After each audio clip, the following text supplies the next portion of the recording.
सभी को जय मसीह की। प्रभु को धन्यवाद देते हैं एक बार फिर इस समय के लिए प्रभु ने हमें दिया। परमेश्वर के वचन पर मनन करने के लिए हम मिल सके, आराधना कर सके। प्रभु के नाम की महिमा हो। हम पिछले कुछ समय से रूत की पुस्तक का अध्ययन करते आ रहे हैं और हम आज भी उसी पुस्तक में आगे बढ़ेंगे। हम निकालेंगे रूत की पुस्तक, उसका 3रा अध्याय, और इस पूरे अध्याय को हम जल्दी से पढ़ लेंगे। रूत की पुस्तक, उसका 3रा अध्याय, इस पूरे अध्याय को जल्दी से पढ़ने में मदद करें। जो पढ़ते हैं जोर से पढ़ें और बाकी सब ध्यान से उस भाग को समझें। उसकी सास नाओमी ने उससे कहा, हे मेरी बेटी, क्या मैं तेरे लिए काम न ढूंढूं कि तेरा भला हो? अब जिसकी दासियों के पास तू थी, क्या वह बोअज तुम्हारा कुटुंबी नहीं है? वह तो आज रात को खलिहान में जो भटकेगा, तो स्नान कर तेल लगा, वस्त्र पहन कर खलिहान को जा, और जब तक वह पुरुष खा पी न चुके तब तक अपने को उस पर प्रकट न करना। और जब वह लेट जाए तब तू उसके लेटने के स्थान को देख लेना, फिर भीतर जा उसके पाँव उघेड़ के लेट जाना, तब वही तुझे बताएगा कि तुझे क्या करना चाहिए। उसने उससे कहा, जो कुछ तो कहती है वह सब मैं करूँगी। तब वह खलिहान को गई और अपनी सास के आज्ञा के अनुसार ही किया। जब बहुत खा पी चुका और उसका मन आनंदित हुआ, तब जाकर राशि के एक सिरे पर लेट गया। तब वह चुपचाप ले उसके पाँव गाड़ के लेट गई। आधी रात को पुरुष चौंक पड़ा और आगे की ओर झुककर क्या पाया कि मेरे पाँव के पास कोई स्त्री लेटी है। उसने पूछा, तू कौन है? तब वह बोली, मैं तेरी दासी तो हूँ, तू अपनी दासी को अपनी चादर उड़ा दे, क्योंकि तू हमारी भूमि छुड़ाने वाला कुटुंबी है।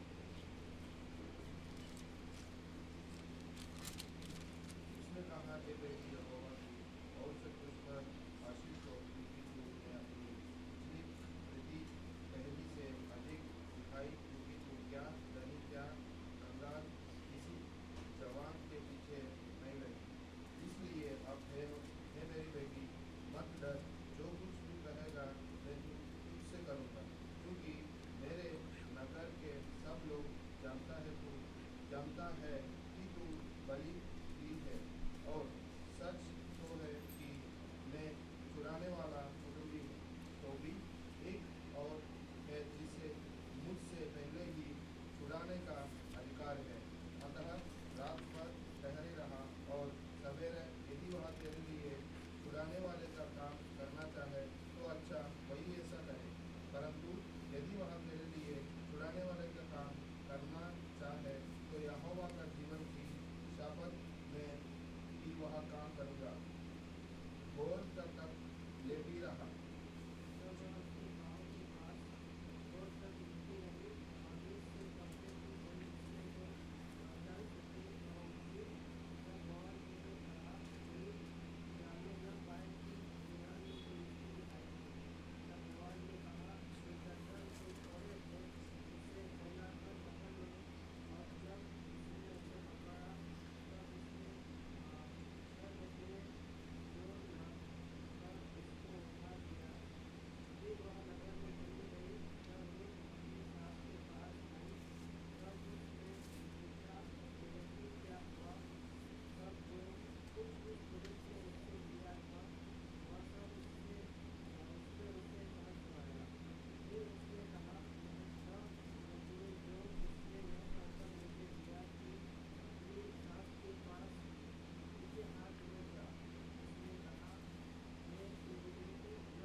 परमेश्वर अपने वचन के पढ़े और सुने जाने पर बहुतायत से आशीष दे। पिछले समयों में हमने 2रे अध्याय तक अध्ययन किया था और पिछले भाग में हमने कुछ महत्वपूर्ण बातों को सीखा था। हम दोहरा सकते हैं क्या? हमने रूत के जीवन से इस बात को सीखा था कि एक सच्चा विश्वासी परमेश्वर का एक सच्चा भक्त जिसका भरोसा परमेश्वर पर है, वो नकारात्मक परिस्थितियों में कुड़कुड़ाता नहीं है, वो परमेश्वर पर भरोसा रखता है। दूसरी बात हमने सीखी थी कि एक सच्चा विश्वासी परमेश्वर का जन परिश्रम करने वाला होता है, वो आलसी और लापरवाह एक व्यक्ति नहीं होता है। उसके बाद हमने इस बात को सीखा था कि रूत के जीवन से कि एक सच्चा मसीही, सच्चा विश्वासी जो है न केवल अपने लिए परिश्रम करता है परंतु वो दूसरों के लिए भी परिश्रम करता है। फिर हमने इस बात को सीखा था रूत के जीवन से कि एक सच्चा परमेश्वर का भक्त अपनी आत्मिक जिम्मेदारियों को समझता है और उसे पूरा करता है। फिर हमने इस बात को और सीखा था कि एक सच्चा विश्वासी एक अच्छी गवाही को कमाता है समाज में, कलीसिया में, जहाँ भी वो रहता है, एक अच्छी विश्वासी, एक अच्छी गवाही को कमाता है विश्वासी के रूप में। उसके बाद हमने बोझ के जीवन से सीखा था कि धनी होने के बावजूद भी वो एक नम्र व्यक्ति है। उसके बाद हमने एक और बात बोझ के जीवन से सीखी थी कि वो दूसरों की सहायता करने वाला या दूसरों को कंफर्ट करने वाला, आराम देने वाला एक व्यक्ति था। और उसमें हमने दो बातों को देखा था कि वो अपने शब्दों से दूसरों को कंफर्ट करता है, आराम देता है और शांति देता है, और दूसरा वो अपने भौतिक वस्तुओं में से भी देकर दूसरे लोगों को कंफर्ट करता है या आराम देता है। अब तीसरे अध्याय में आज कुछ महत्वपूर्ण बातों को हम सीखेंगे रूत के जीवन की घटनाओं से। पढ़ने से ही समझ में आता है कि इस अध्याय में क्या हो रहा है। हमारी बहन रूत के विवाह की बातचीत हो रही है, और तीसरे चौथे अध्याय में जब आगे बढ़ते हैं तो रूत का विवाह भी हो रहा है। देखिए, परमेश्वर के वचन में परमेश्वर के लोगों के जीवनों को परमेश्वर ने लिख के यहाँ पर रखा है ना। वो हमारे लिए बहुत उत्तम एक उदाहरण पेश करते हैं। परमेश्वर ने कई लोगों के जीवन के अच्छी बातों को, सही बातों को भी लिख के दिया है, कई लोगों के जीवन के गिरावटों को भी लिख के दिया है, ताकि हम दोनों से सीखें और अपने जीवन पर लागू करें।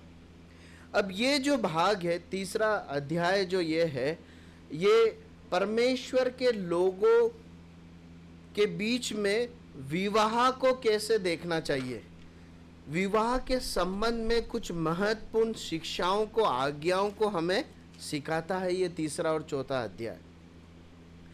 हमने रूत की पुस्तक का जब आरंभ किया था अध्ययन करने के लिए, तभी हमने इस बात को सीखा था कि ये पुस्तक हमें मुख्य रूप से ये सिखाती है कि कैसे परमेश्वर का जन परमेश्वर के प्रति आज्ञाकारिता में अपना जीवन जीता है, अपने जीवन के हर क्षेत्र में परमेश्वर के प्रति आज्ञाकारी होता है, और ऐसे एक जन के प्रति परमेश्वर कैसा व्यवहार करता है, कैसे चलाता है, उस बात को हम इस पूरी पुस्तक में देखते हैं। अभी हमने अलग अलग क्षेत्रों में उनके जीवन व्यापन में परमेश्वर के प्रति आज्ञाकारिता को देखा। अब विवाह के संबंध में जब रूत का विवाह हो रहा है तो बहुत महत्वपूर्ण बातों को, आज्ञाओं को हम परमेश्वर के वचन से सीख सकते हैं। ठीक है, तो हम आगे बढ़ते हैं और उन भागों को देखते हुए परमेश्वर के वचन में विवाह के संबंध में कुछ महत्वपूर्ण बातों को सीखते हैं। पहली आयत को पढ़ लीजिए। उसकी सास नाओमी ने उससे कहा, हे मेरी बेटी, क्या मैं तेरे लिए पाँव न धुलूं कि तेरा बुरा हो? सबसे पहली बात जो हम यहाँ सीखते हैं वो ये है कि परमेश्वर के लोगों के बीच में विवाह के लिए जो अगुवाई है, जो अगुवाई करते हैं, वो बड़े लोग करते हैं, परिपक्व लोग करते हैं। यहाँ पर विवाह किसका होना है? रूत का। लेकिन उसे लीड कौन कर रही है? नाओमी कर रही है। इनिशिएटिव किसने लिया? नाओमी ने लिया, जबकि विवाह किसका होना है? रूत का होना है। आपने ध्यान दिया इस बात को? और न केवल इस भाग में, परंतु परमेश्वर के वचन में अनेक स्थानों पर आप तुलना करेंगे, खोजेंगे तो इस बात को पाएंगे। परमेश्वर विवाह के संबंध में जब सिखाता है अपने वचन में, तो इस बात को सिखाता है कि विवाह के लिए अगुवाई, विवाह के लिए इनिशिएट घर के बड़े लोग करते हैं, परिपक्व लोग करते हैं। यहाँ पर रूत परिपक्व है या नाओमी परिपक्व है? नाओमी परिपक्व है ना। देखिए, रूत ने नहीं कहा कि देखिए ऐसा हो सकता है क्या कि मैं विवाह करूं, आप कुछ कर सकते हैं क्या इसके बारे में? नहीं, है ना। अब अगर हम इसके पिछले इतिहास में जाएं तो हम इब्राहिम के बेटे इसहाक के विवाह को देखते हैं। आपको याद है इसहाक के विवाह के लिए किसने अगुवाई की, किसने इनिशिएट किया? याद है आपको? पढ़िए 24वां अध्याय, उत्पत्ति 24वां अध्याय, उत्पत्ति 24वां अध्याय। मुझे लगा आपको याद होगा। उसकी एक आयत से कुछ आयतों को पढ़ना शुरू कीजिए। इब्राहिम वृद्ध था और उसकी आयु बहुत थी, और यहोवा ने सब बातों में उसको आशीष दी थी। सो इब्राहिम ने अपने उस दास से जो उसके घर में पुण्य और उसकी सारी संपत्ति पर अधिकारी था कहा, अपना हाथ मेरी जांघ के नीचे रख, और मुझसे आकाश और पृथ्वी के परमेश्वर यहोवा की इस विषय में शपथ खा कि तू मेरे पुत्र के लिए कनानियों की लड़कियों में से जिनके बीच मैं रहता हूँ किसी को न ले आएगा। आप बस काफ़ी है। हाँ पढ़िए। परंतु तू मेरे देश में मेरे ही कुटुंबियों के पास जाकर मेरे पुत्र इसहाक के लिए खटनी ले आएगा। काफ़ी है, काफ़ी है। देखिए किसके विवाह की बात चल रही है? इसहाक के विवाह की बात चल रही है। लेकिन उस संबंध में अगुवाई कौन कर रहा है? उसको इनिशिएट कौन कर रहा है? इब्राहिम कर रहा है। इसहाक के पिताजी उस बात को लीड कर रहे हैं। इसके और पीछे की ओर जाए तो सबसे पहला विवाह किसका हुआ? सबसे पहला विवाह बाइबल में आदम और हवा को। उस विवाह को किसने इनिशिएट किया? उसमें किसने अगुवाई करी? परमेश्वर ने, है ना। ऐसा नहीं हुआ एक दिन कि आदम घूमते घूमते परमेश्वर को बोला, जब शाम के समय परमेश्वर आए तो कि परमेश्वर पिता सारी चीज़ें बहुत बढ़िया है, पर एक जीवन साथी मिल जाता तो बढ़िया और हो जाता। नहीं, ये परमेश्वर के दिमाग की उपज है। ये विवाह होना जो है ना, ये परमेश्वर ने इस विधि को ठहराया, इस विधि को बनाया है। ऐसा नहीं है कि मनुष्य पैदा हुए उसके बाद किसी दिन एक आदमी के मन में आया या किसी स्त्री के मन में आया कि ये विवाह जैसा एक कुछ नया आयोजन किया जाए। नहीं, ये परमेश्वर के द्वारा ठहराई गई एक विधि है। ये परमेश्वर के द्वारा ठहराया गया एक संबंध है। बाइबल बताती है कि एक लड़का या एक लड़की उसके विवाह के संबंध में प्राथमिक रूप से अगुवाई करने और इनिशिएट लेने की, उसे लीड करने की जिम्मेदारी घर के बड़ों की होती है, कलीसिया के बड़ों की होती है। ये उन अविवाहित लड़कों को हाथ में लेकर आगे बढ़ने जैसी हल्की बात नहीं है। प्रभु सहायता करे। हम अगली बात पर आते हैं। हम उसके 2 से 5 आयत को पढ़ते हैं। अब जिसकी दासिया के पास तू थी, क्या वह बोअज हमारी कुटुंबी नहीं है? वह तो 8 रात को खलियान में जौ फटकेगा।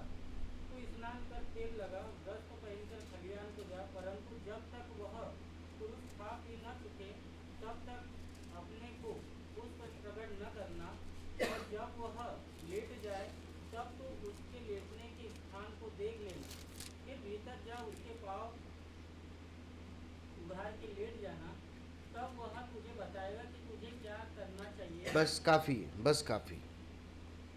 अब पहली बात हमने देखी कि परमेश्वर के लोगों के बीच में विवाह की अगुवाई परमेश्वर के बड़े बुजुर्गों को, घर के बड़ों को करना चाहिए। दूसरी बात हम सीखते हैं नाओमी के जीवन से कि जब घर के बड़े, चाहे माता पिता हों या कोई और बड़े लोग हों घर के या कलीसिया के, जब विवाह के संबंध में वो लीड करते हैं, अगुवाई करते हैं, उन बातों के लिए आगे आते हैं, तब परमेश्वर के वचन के आधार पर विवाह की बातों को करना चाहिए। विवाह के संबंध में शुरुआत और उसमें आगे बढ़ना, उसका आधार परमेश्वर का वचन होना चाहिए।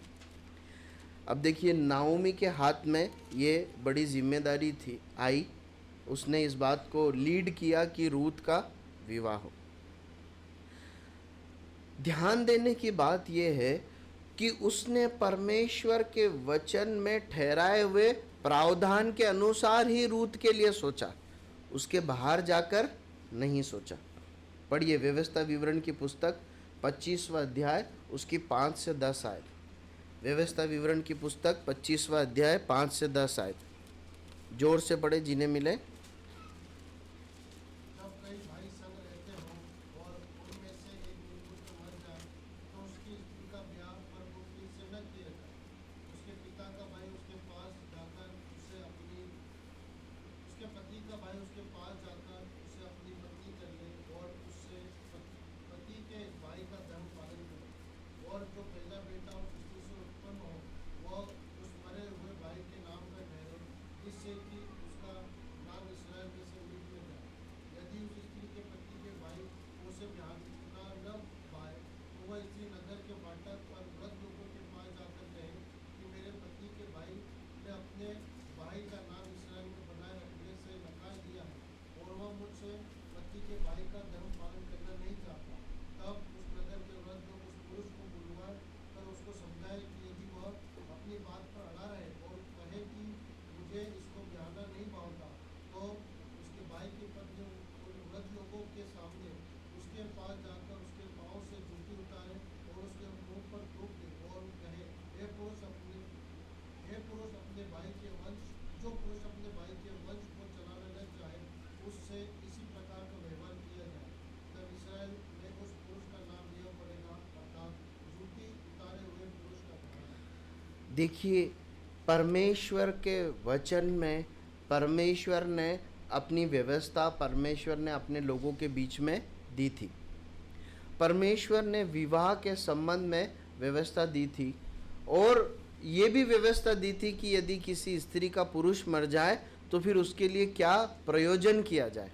क्या लिखा है उस समय के समाज में? परमेश्वर ने इस प्रकार ठहराया था कि यदि कोई एक व्यक्ति है, पुरुष है, यदि वो निसंतान मर जाए तो उसकी पत्नी का विवाह उसके सबसे निकटतम कुटुंबी से किया जाए। मतलब अगर कोई रियल ब्रदर है तो प्राथमिकता उसे है।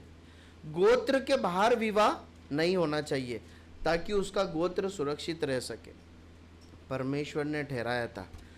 जब नाओमी ने रूत के विवाह के लिए प्रयोजन को सोचा कि उसका विवाह होना चाहिए, तो इसी गाइडलाइन के तहत परमेश्वर के द्वारा ठहराई गई व्यवस्था के अंतर्गत उसने एक उपाय सोचा कि बोअज एक व्यक्ति है जिससे रूत की शादी हो सकती है। क्यों हो सकती है? क्योंकि बोअज उनका कौन है? निकटतम कुटुंबी है। आप समझ रहे हैं? देखिए बाइबल विवाह के संबंध में एक स्पष्ट आज्ञा देता है। परमेश्वर के जन का विवाह परमेश्वर के जन से ही होना चाहिए। आप समझ रहे हैं? परमेश्वर ने आरंभ से अपने वचन में इस बात को सिखाया है और आज्ञा के रूप में प्रकट किया है कि एक विश्वासी का विवाह एक विश्वासी के साथ ही होना चाहिए। परमेश्वर के जन का विवाह परमेश्वर के जन के बीच में ही होना चाहिए। परमेश्वर ने इस्राएलियों को बार बार आज्ञा दी थी कि तुम उन लोगों के साथ अपनी बेटियां मत ब्याहना। आप समझ रहे? आप अनेक स्थान पर इस भाग को पढ़ेंगे। परमेश्वर चाहता है, परमेश्वर की आज्ञा है कि एक परमेश्वर के जन का विवाह परमेश्वर के जन से ही हो। देखिए एक आयत को पढ़िए, दूसरा कुरिन्थियों 6 अध्याय 14 और 15 आयत। दूसरा कुरिन्थियों 6 अध्याय 14 और 15 आयत, जल्दी से पढ़ें।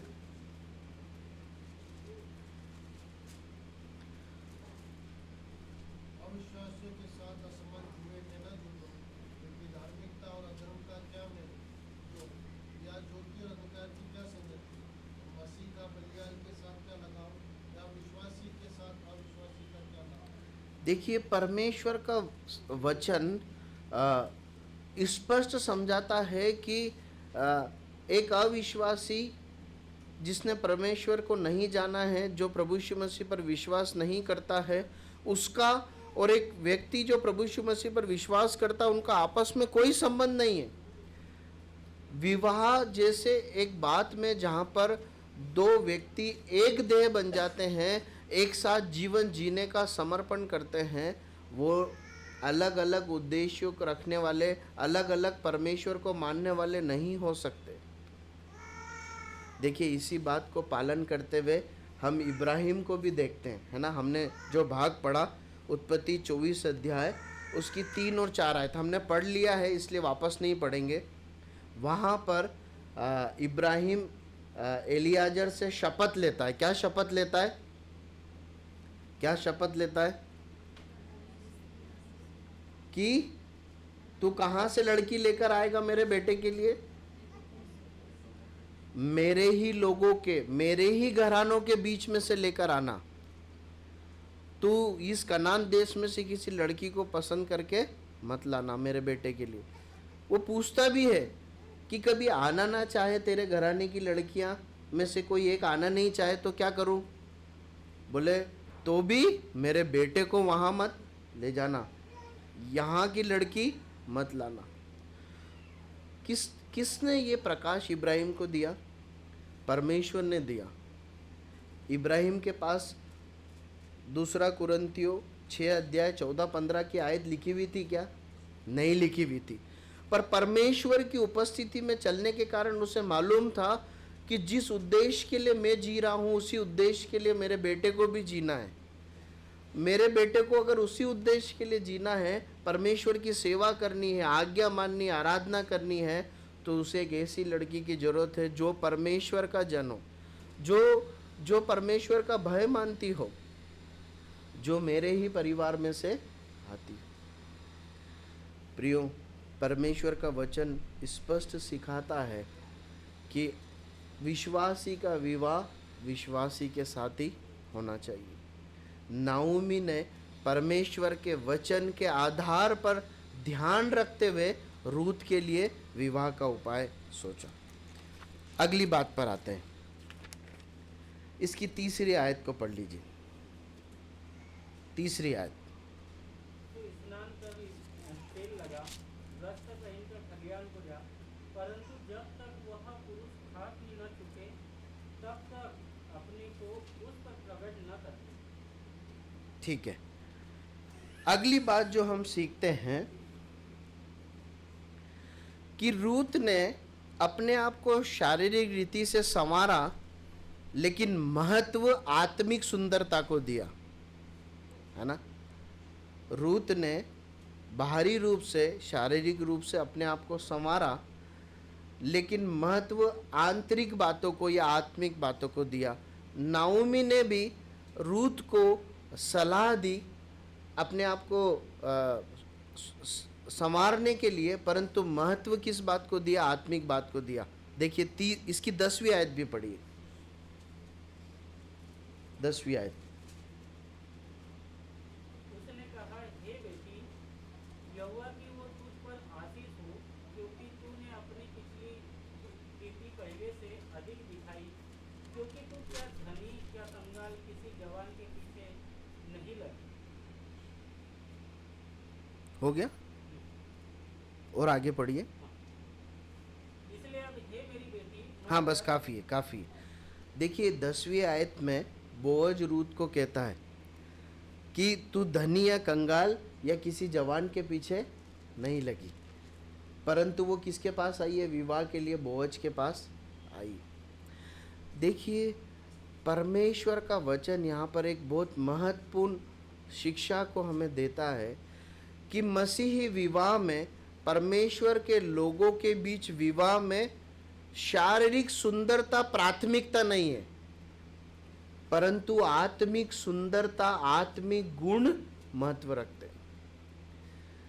परमेश्वर के लोगों के बीच में विवाह में प्राथमिक रूप में रखने वाली बातें कौन सी है मालूम है? पहली बात कि वो परमेश्वर का जन है या नहीं है।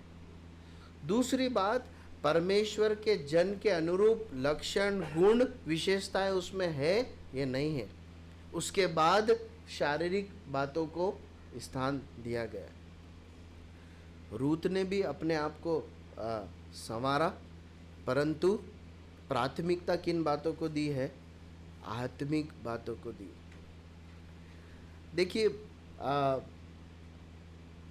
विवाह अपने पसंद के जीवन साथी से ही करना चाहिए। मतलब जब हमारे पास जब इस प्रकार चुनने का समय आए तो ये बिल्कुल निश्चित है कि हमें जीवन साथी जब पसंद आए तभी विवाह करना, उसमें कोई डाउट नहीं है, शक नहीं है। परंतु परमेश्वर का वचन यहाँ पर एक शिक्षा ये देता है कि हम किस चीज को पसंद कर रहे हैं उस व्यक्ति में। आप समझ रहे हैं? जब मेरे पास एक जीवन साथी चुनने का समय आता है तो मैं किन बातों को प्राथमिक रूप से रखकर चुनूंगा?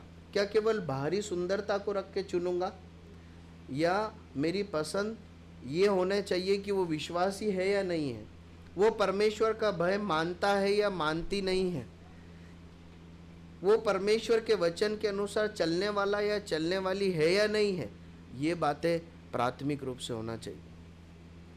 देखिए, बड़े दुख की बात है कि आजकल हम मसीह समाज में इस बात को देखते हैं कि वो अपने समाज, अपने लोगों को छोड़कर गैर मसीही लोगों से विवाह कर लेते। पता है मुख्य रूप से वहाँ समस्या क्या है? क्योंकि प्राथमिकता किसको दी गई है? बाहरी रूप को दी गई है, सुंदरता को दी गई है ना, भावनाओं को दी गई है, इसलिए वो विवाह में आगे बढ़ गए। अगर विवाह में प्राथमिकता परमेश्वर के वचन, परमेश्वर की आज्ञाओं को, नियमों को और आत्मिक बातों को दी जाएगी तो कभी भी एक विश्वासी गैर विश्वासी लड़का या लड़की से विवाह नहीं करेगा, कभी नहीं करेगा। बहुत महत्वपूर्ण पाठ रूत और नाओमी हमें सिखाते हैं कि हमें शारीरिक रीति से अपने आप को संवारना है, उसमें कोई गलती नहीं है, परंतु महत्व किन बातों का होना चाहिए विवाह में? शारीरिक सुंदरता नहीं, परंतु आत्मिक सुंदरता और परमेश्वर के वचन का प्राथमिकता या आदर होना चाहिए। देखिए, एक और बात, इसलिए कि इस भाग को हमने पढ़ा है, उसे देखकर आगे बढ़ेंगे। परमेश्वर के वचन में सजने संवरने के विषय में एक आयत नए नियम में हम पढ़ते हैं, 1 तीमुथियुस 2:9। 1 तीमुथियुस 2:9 जल्दी से पढ़े। 1 तीमुथियुस 2:9।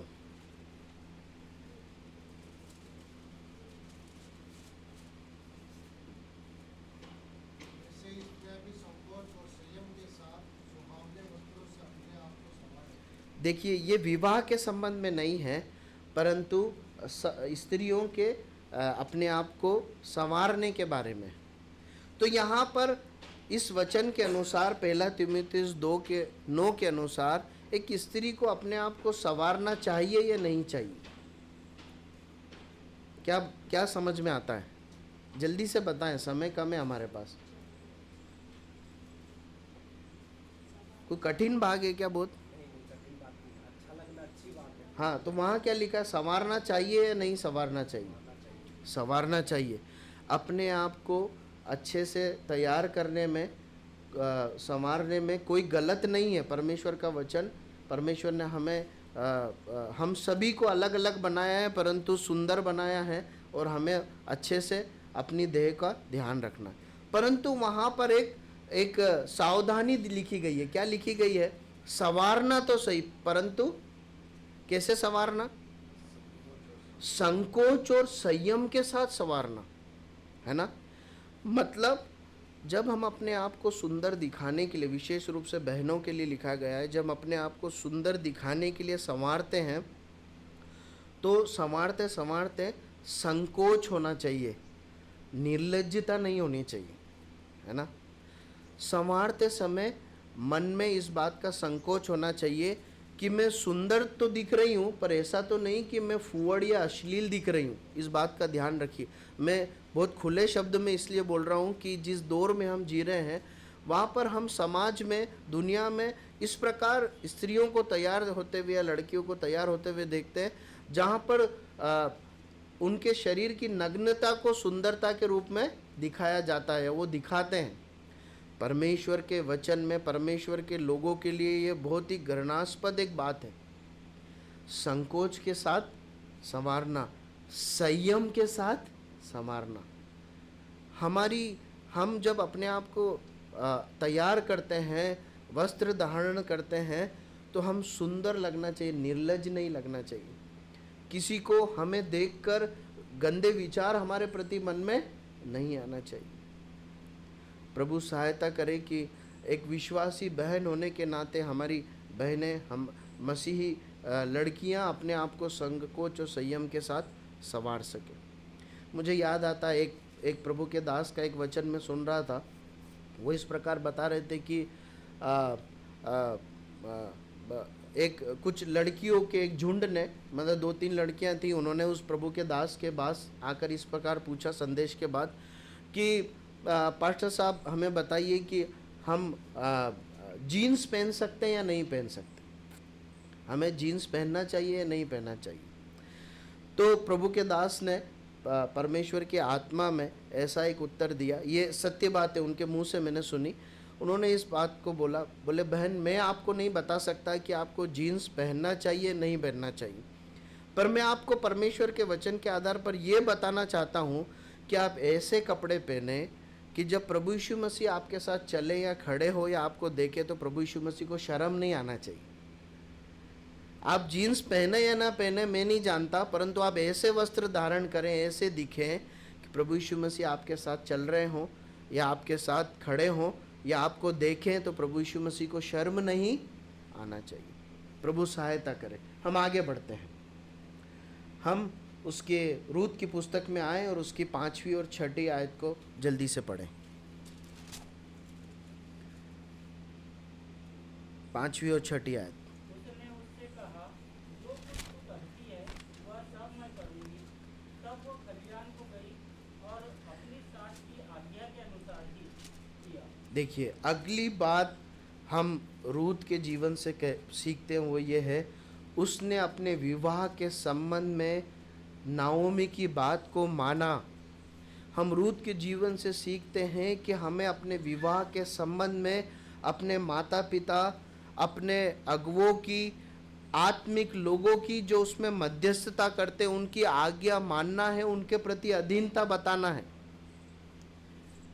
आप समझ रहे हैं, परमेश्वर के वचन में 10 आज्ञाएं परमेश्वर ने अपने लोगों को दी थी, उसमें से एक आज्ञा है, व्यवस्था विवरण की पुस्तक 5 अध्याय 16 आयत में लिखी है, तू अपने माता पिता की आज्ञा मानना, जिससे क्या होगा, वहाँ आशीष। एकमात्र आज्ञा जिसके साथ प्रतिज्ञा है। अगर तू अपने माता पिता की आज्ञा को मानेगा तो जिस देश में तू रहने जा रहा है बहुत समय तक बसेगा और तेरा भला होगा, ऐसा लिखा है। प्रियो, आज कई मसीह विवाह तबाह हो गए या वो बने नहीं रहे। मालूम है क्या है, अगर आप उसकी जड़ में ढूंढेंगे ना, अनेक कारण में से एक कारण ये है कि उन्होंने अपने आत्मिक माता पिता, उन्होंने अपने आत्मिक अगुवों, आत्मिक रूप से मध्यस्थ करने वाले लोगों की सलाह को दरकिनार कर दिया। उन्होंने उनकी बातों और चेतावनियों को ध्यान नहीं रखा। इसलिए क्या हुआ, विवाह कुछ समय के बाद, इसलिए कि वो शारीरिक बातों पर आधारित था, नष्ट हो गया। प्रियो, रूत सिखाती है हमें कि हमें विवाह में अपने बड़ों की, आत्मिक लोगों की आज्ञा और मार्गदर्शन को मानना। देखिए, यही उदाहरण हम इसहाक के जीवन में भी देखते हैं, है ना। जब उसके विवाह की बात चली, मैं ऐसा सोचता हूँ कि निश्चय रूप से इसहाक को मालूम होगा कि एलियाजर लड़की लेने गया है ना। मैं ऐसी कल्पना कर रहा था कि इसहाक ऐसा भी बोल सकता था कि पापा सारी बात ठीक है, आप परमेश्वर की आज्ञा मानते हो, एक दिन मुझे बलिदान भी चढ़ाने लग गए थे आप, पर यहाँ पे सवाल किसका है? लड़की का है, और शादी मेरी हो रही है, किसकी पसंद से होगी? नौकर क्यों जाए? एलियाजर कौन है? नौकर है। नौकर क्यों जाए? लड़की किसको देखना है? मेरे को देखना, शादी मेरी होगी, कौन जाएगा? मैं जाऊंगा, मैं पसंद करूंगा। आप एलियाजर को भी भेजो, पर पसंद मैं करूंगा, मैं जाऊंगा। हम वैसा एक चित्र वहां पर नहीं देखते। एलियाजर जाता है, लड़की लेकर आता है, और इसहाक उसे क्या करता है? कबूल करता है। जब परमेश्वर ने हवा को आदम के सामने दिया, आदम ने उसे कबूल किया, है ना। प्रियो, परमेश्वर के लोग जब इस बातों में हमें अगुवाई करते हैं ना, परमेश्वर के वचन के आधार पर हमें निर्णय लेना, निर्णय निश्चय आपको ही लेना है। मैं ये नहीं कह रहा हूँ कि आपके ऊपर निर्णय थोपा जाए। मैं ये बोलना चाहता हूँ कि जब आप निर्णय लें, परमेश्वर के वचन और परमेश्वर के लोगों की जो आपसे अधिक परिपक्व है सलाह को दरकिनार करके निर्णय न लें। निर्णय आपको ही लेना है अंततः, परंतु इन बातों को ध्यान में रखकर निर्णय लेना है। ठीक है, हम समाप्त करते हैं। इसकी 10 आयत से 15 आयत तक पढ़ लीजिए। 10 आयत से 15 आयत तक।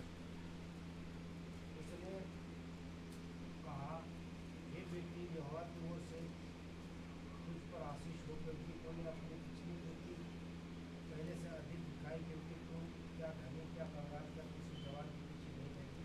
इसलिए अब ये मेरी बेटी मत डर, जो कुछ तू कहेगी मैं तुझसे कहूँगा, क्योंकि मेरे नगर के सब लोग जानते हैं कि तू धनी स्त्री है। और सच तो यह है कि मैं छुड़ाने वाला कुटुंबी हूँ, तो भी एक और है जिसे मुझसे पहले ही छुड़ाने का अधिकार है। बस काफ़ी, अब 14 आयत पढ़िए। तब वह उसके पाँव के पास भोर तक लेटी बस काफ़ी है। वो उसके पाँव पर भोर तक लेटी रही। और 8वीं आयत में इस प्रकार लिखा है, आधी रात को वो पुरुष चौंक पड़ा और आगियों को की ओर झुककर क्या पाया कि मेरे पाँव के पास कोई स्त्री लेटी है। अब देखिए, नाओमी की सलाह को मानकर रूत बोअज के पास जाती है। मैं आपको एक बात बता दूं, ये दृश्य आपको ऐसा लग सकता है कि थोड़ा सा अप्रोप्रिएट नहीं है, परंतु मैं आपको एक बात बताना चाहता हूं कि रूत ने परमेश्वर के वचन व्यवस्था के अनुसार ही इस बात को किया है, क्योंकि एक विधवा स्त्री को ही इस बात के लिए इनिशिएट करना पड़ता था। परमेश्वर की जो व्यवस्था थी उसके अनुसार ये इस स्त्री की जिम्मेदारी होती थी कि वो इस बात के लिए इनिशिएट करें। आप समझ रहे हैं, अगुवाई करें। इसलिए रूत जब बोअज के पास गई है तो उसमें कुछ गलत नहीं है। अब ये जो घटना है ना, रूत की बोअज के पास पहुंचने के बाद जो उनका बातचीत होती है, जो समय बीतता है सुबह होने तक, एक बहुत ही महत्वपूर्ण पाठ सिखाती है जो बोअज से हम सीखते हैं। अपोजिट जेंडर के साथ कैसे बात करना और कैसा व्यवहार करना, उसका सबसे श्रेष्ठ उदाहरण हम बोअज से सीखते हैं। एक स्त्री को पुरुष के साथ, एक लड़की को लड़के के साथ और लड़के को लड़की के साथ कैसे बात करना, कैसे व्यवहार करना, इसका सबसे उत्तम उदाहरण यहाँ पर हम देखते हैं। 8वीं आयत में लिखा है कि बोअज चौंक पड़ा। किस बात से चौंक पड़ा? क्योंकि किसी ने उसके पैर को छुआ है, और वो इस बात को पाता है कि वो फिर बाद में कौन है? रूत है ना। पहली बात, बोअज ने रूत को छुआ क्या? नहीं छुआ, है ना। पहली बात जो परमेश्वर के वचन में हम सीखते हैं ना, वो ये है कि स्त्री को पुरुष को स्त्री को छू के बातचीत करना, ये बार बार टच करके इंटरेक्शन करना, बातचीत व्यवहार करना परमेश्वर के लोगों के बीच में एक शोभनीय एक बात नहीं है। 1 कुरिन्थियों 7 अध्याय 1 आयत में लिखा है, पुरुष स्त्री को न छुए, है ना। 1 कुरिन्थियों 7 की एक आयत में लिखा है बोअज ने रूत को नहीं छुआ, है ना। देखिए, मैं आपको बताना चाहता हूँ कि परमेश्वर के वचन में ये लड़का और लड़की के बीच में दोस्ती जैसा कोई रिश्ता नहीं होता। मैं आपको इसलिए कि हमारे बीच में बहुत सारे जवान हैं जो इसे अभी सुन रहे हैं और आगे भी सुनेंगे। ये दोस्ती वाली बात एक लड़का लड़की के बीच में परमेश्वर का वचन नहीं सिखाता है। हमें अपोजिट जेंडर को या तो भाई बहन के रूप में या माँ बाप के रूप में ही पवित्रता में देखना है, उसके अलावा कोई रिश्ता नहीं है। क्योंकि परमेश्वर का वचन दोस्ती के बारे में जो सिखाता है ना, वो बहुत अलग एक संगति होती है जो स्त्री स्त्री के बीच में और पुरुष पुरुष के बीच में ही हो सकती है। क्योंकि उसमें न केवल भावनाओं की अभिव्यक्ति है परंतु शारीरिक मेल मिलाप भी है, जैसे हाथ मिलाना या गले लगना, जो हम परमेश्वर के वचन में दाऊद और किस में देखते हैं, योनातान के बीच में देखते हैं। वो हमारा विषय नहीं है पर ये जरूरी लगा, मैं इसलिए बता रहा हूँ। पहली बात, उसने बोअज को छुआ नहीं, माफ़ कीजिए, बोअज ने रूत को छुआ नहीं। दूसरी बात हम सीखते हैं कि बोअज ने कभी भी रूत के विषय में गलत धारणा या गलत नियत अपने मन में नहीं रखी। कैसे बोल सकते हैं? उन बातों से बोल सकते हैं। उसने जो व्यवहार रूत के साथ किया वो बोल सकते हैं। अगर उसने कभी भी रूत को गंदी नज़र से देखा होता तो ये जो एकांत का समय था इस पवित्रता में होता क्या? कभी नहीं होता, है ना। बोझ हमें सिखाता है कि हमें दूसरी स्त्रियों को, बहनों को, कलीसिया की बहनों, बाहर में किसी स्त्रियों को कैसे पवित्रता के साथ देखना है। और तीसरी बात, बोअज एक संयमी व्यक्ति था। उसकी यौन इच्छाओं में उसके अंदर संयम था। एकांत में जब कोई नहीं उसे देख रहा तो भी उसके अंदर संयम है ना। देखिए, लिखा है भोर तक रूत उसके साथ अकेले में थी, ठीक है। अब रूत क्यों आई थी? शादी की बात लेकर आई थी। मतलब रूत बोअज को प्रपोजल करने आई थी कि आप क्या मुझसे विवाह करेंगे। बोअज भी तैयार है क्या? तैयार है ना, कि नहीं है? उसको वो प्रस्ताव उसने ठुकराया क्या? नहीं ठुकराया। अब दोनों सहमत है, लेकिन फिर भी पवित्रता के साथ वो उस समय पर हैं। वहाँ पर कोई भी अपवित्र शब्द, अपवित्र व्यवहार, वार्तालाप या कृत्य हम नहीं देखते। प्रियो, परमेश्वर के वचन के अनुसार विवाह होने तक हमें अपने आप को पवित्र बनाए रखना है, संयमी बनाए रखना है। न केवल सांसारिक बात में परंतु जिनसे विवाह होने जा रहा उनके साथ भी हमारी बातें, विचार और व्यवहार की एक सीमाएं हैं। परमेश्वर के वचन में लिखा है इब्रानियों की पत्री 13 अध्याय और 4 आयत में कि विवाह सब में आदर की बात समझी जाए और जो बिछोना है वो निष्कलंक रहे। परमेश्वर विवाह को बहुत पवित्र करके एक वाचा के रूप में देखता है। परमेश्वर इन वचनों के पढ़े और सुने जाने, मनन किए जाने पर आशीष दे और हम सभी बहुत सावधानी के साथ इन बातों को अपने जीवन में लागू कर सके। प्रभु के नाम की महिमा हो।